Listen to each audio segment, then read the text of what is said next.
ବହୁତ କାଳ ତଳେ ଓଡ଼ିଶାର ଖୋର୍ଦ୍ଧାରେ ବକ୍ସି ଜଗବନ୍ଧୁ ବିଦ୍ୟାଧର ନାମକ ଜଣେ ବୀର ପୁରୁଷ ଥିଲେ।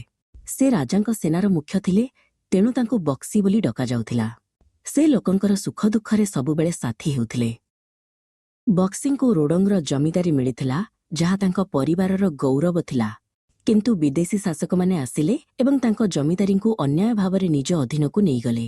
ଏହା ତାଙ୍କୁ ଗଭୀର କ୍ଷତି ଦେଲା। ଏହି ବିଦେଶୀ ଶାସକମାନେ କେବଳ ବକ୍ସିଙ୍କୁ ନୁହେଁ, ସମଗ୍ର ଓଡ଼ିଶାର ଲୋକଙ୍କୁ ମଧ୍ୟ ବହୁତ କଷ୍ଟ ଦେଉଥିଲେ।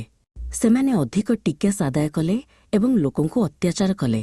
ସାରା ରାଜ୍ୟରେ ଅସନ୍ତୋଷ ଖେଳିଗଲା। ବିଶେଷ ଭାବରେ ପାଇକ ବା ଯୋଦ୍ଧାମାନେ ବହୁତ ଦୁଃଖରେ ଥିଲେ। ପାଇକମାନେ ଯୁଦ୍ଧ କଳାରେ ନିପୁଣ ଥିଲେ ଏବଂ ଦେଶକୁ ରକ୍ଷା କରିବା ସେମାନଙ୍କର କର୍ତ୍ତବ୍ୟ ଥିଲା। ସେମାନଙ୍କ ଜୀବନ ବଞ୍ଚିବା କଷ୍ଟକର ହୋଇପଡ଼ିଥିଲା। ପାଇକ ଓ ସାଧାରଣ ଲୋକେ ବକ୍ସି ଜଗବନ୍ଧୁଙ୍କ ପାଖକୁ ଆସିଲେ। ସେମାନେ ତାଙ୍କୁ ଅନୁରୋଧ କଲେ, ବକ୍ସି, ତୁମେ ଏହି ଅନ୍ୟାୟ ବିରୁଦ୍ଧରେ ଆମର ମାର୍ଗଦର୍ଶନ କର।